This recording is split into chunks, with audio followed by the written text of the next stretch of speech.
Calculate the value of x in each of the following equivalent ratios.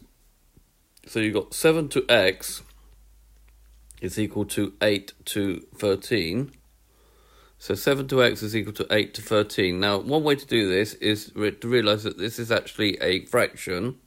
So write 7 over 8 is equal to 8 over 13.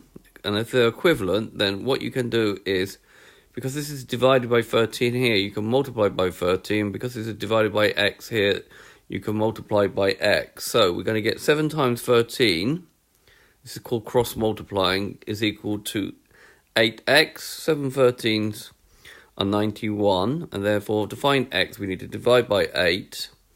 We're going to get that x is 91 over 8. For part B, you've got x to 4 is equal to 16 to x. So a similar idea, you've got x over 4 is equal to 16 over x. Cross multiply, you're going to get x squared is equal to 4 times x is x squared. 4 times 16, which is 64. So x squared is 64. In order to find x, we'll take the positive square root. So we're going to get that x is equal to 8.